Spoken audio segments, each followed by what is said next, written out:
آپ شہر میں داخل ہوئے تو سارے سردار یا رسول اللہ ہمارے پاس، یا رسول اللہ ہمارے پاس۔ جب ہم مزار پہ گئے ہیں تو ایک طرف حدیث لکھی ہوئی تھی دعوها فإنها مأمورة، ایک طرف حدیث لکھی تھی کہ میری اونٹنی کو چھوڑ دو، یہ اللہ کے حکم پر بیٹھے گی جہاں بیٹھے گی۔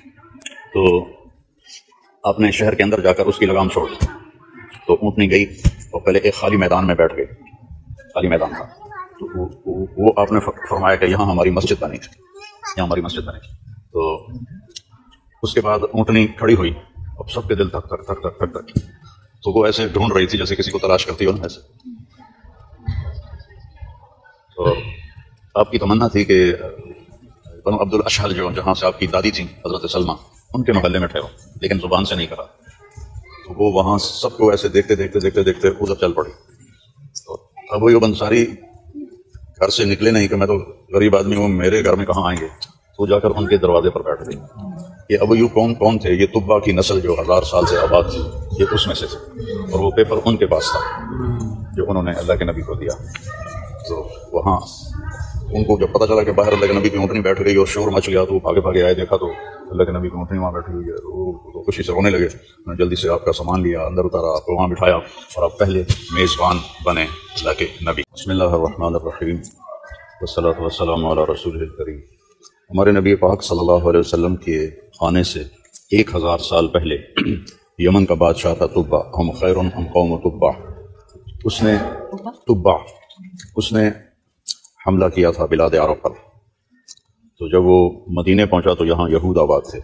جو موسیٰ علیہ السلام جب حج کرنے آئے تھے تو واپسی پر جب وہ مدینے کی وادی سے گزرے تو ان کے 3 جو ساتھی تھے موسیٰ علیہ السلام کے، قریظہ، نذیر اور قینقاع، انہوں نے پہچانا کہ یہ وہ جگہ ہے جہاں آخری نبی آ کے ہجرت کر کے ٹھہرے گا، تو کیوں نہ ہم یہیں رہ جائیں تاکہ ہماری نسلیں اس پر ایمان لے آئیں۔ تو انہوں نے موسیٰ علیہ السلام سے اجازت چاہی، تو موسیٰ علیہ السلام نے ان کو اجازت دے دی۔ اور جب ہمارے نبی آئے تو سب سے بڑے دشمن انہی کی اولاد نکلی۔ تو طبا نے جب حملہ کیا تو یہود کے علماء نے اسے کہا کہ یہاں تم قتل و غارت مت کرو، یہاں آخری نبی آئے گا، تو یہ جگہ بہت مقدس ہے۔ تو اس نے پھر اپنے خاندان کے ایک فیملی کو وہاں ٹھہرا دیا اور ایک پرچے پر لکھ کے دے دیا کہ میں اس آنے والے آخری نبی پر ایمان لاتا ہوں، اور وہ پرچہ ان کو دے دیا کہ یہ نسل در نسل تم ان کو آگے منتقل کرتے رہنا۔ تو جب اللہ کے رسول صلی اللہ تعالیٰ علیہ وسلم نے ہجرت فرمائی تو وہ نبوت کا 14واں سال تھا، اور 27 صفر کو، محرم صفر، اس سے اگلا مہینہ صفر ہوگا، آپ ابو بکر کے ساتھ نکلے اور غار ثور میں چھپے 3 راتیں اور 2 دن، اور یکم کو پھر آپ وہاں سے نکلے اور 8 ربیع الاول کو آپ پہنچ گئے قبا۔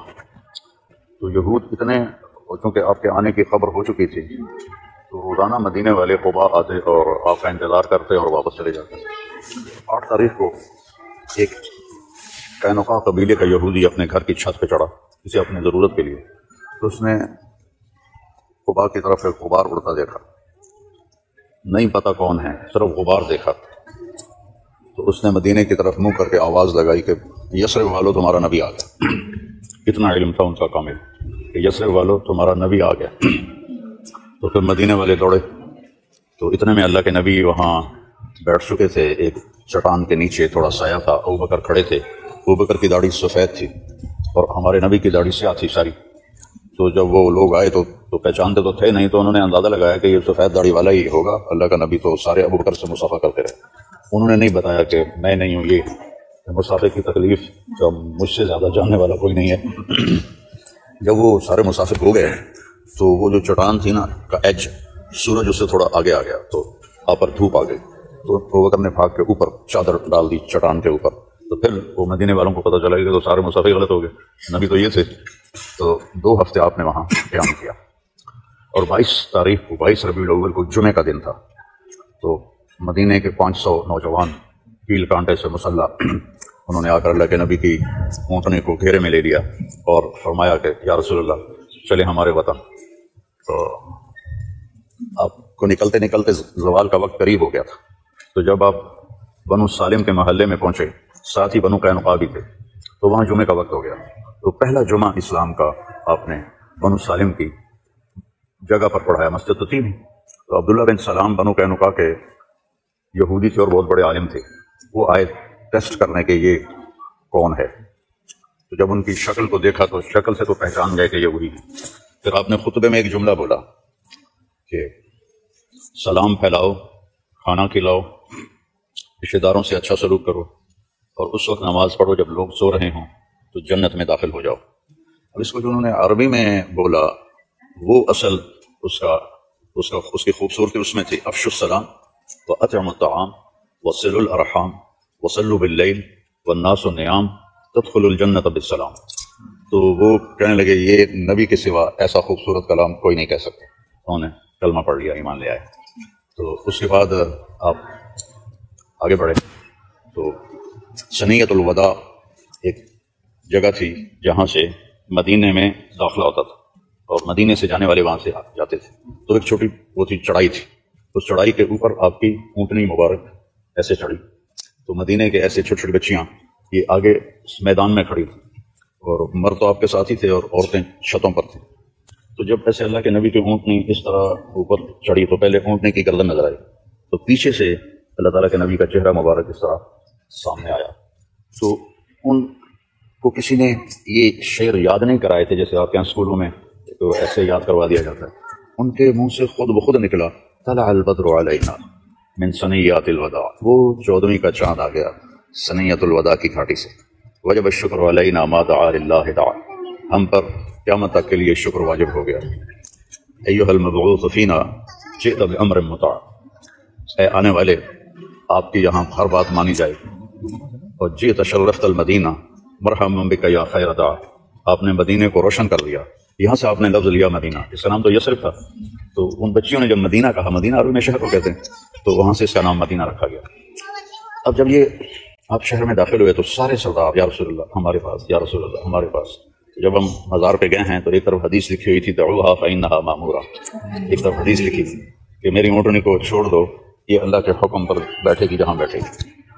تو آپ نے شہر کے اندر جا کر اس کی لگام چھوڑ، تو اونٹنی گئی اور پہلے ایک خالی میدان میں بیٹھ گئی، خالی میدان تھا، تو وہ آپ نے فرمایا کہ یہاں ہماری مسجد بنی تھی، یہاں ہماری مسجد بنی تھی۔ تو اس کے بعد اونٹنی کھڑی ہوئی، اب سب کے دل تھک تھک تھک تھک تھک تھک، تو وہ ایسے ڈھونڈ رہی تھی جیسے کسی کو تلاش کرتی ہو نا ایسے،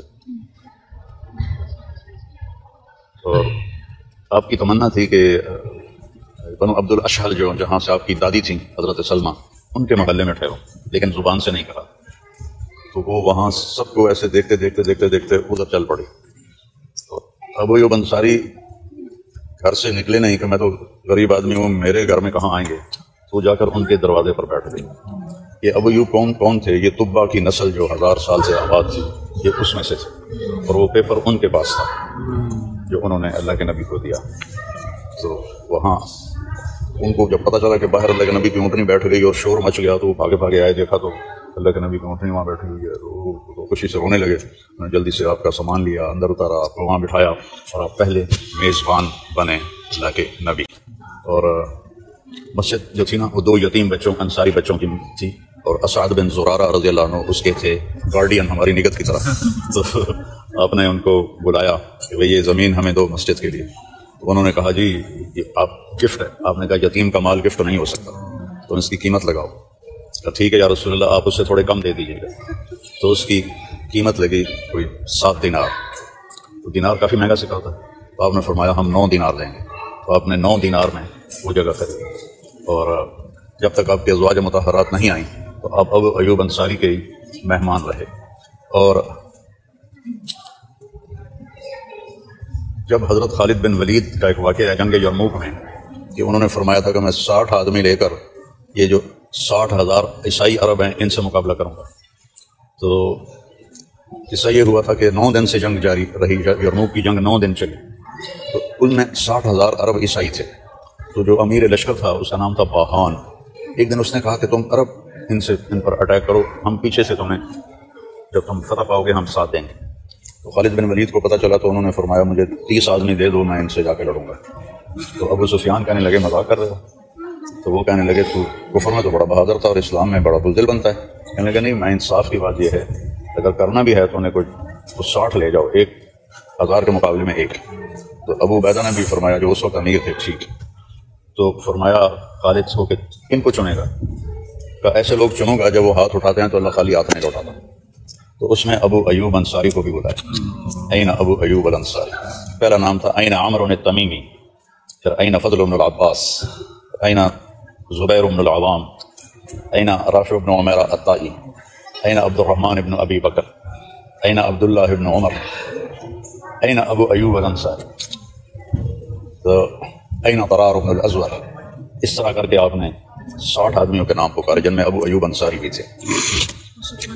ہاں نہیں اس وقت جوان ہاں جب تو اللہ کے نبی نے یہ فرمایا تھا اول جیش یغزو علی مدینہ قیصر مغفور لہم، پہلا لشکر جو قیصر کے شہر پہ حملہ کرے گا یہ استنبول، اس وقت قسطنطینیہ تھا، تھوڑی سی میں نے تاریخ اس کی بتا دی تھی آپ، ان کی بخشش ہو جائے گی۔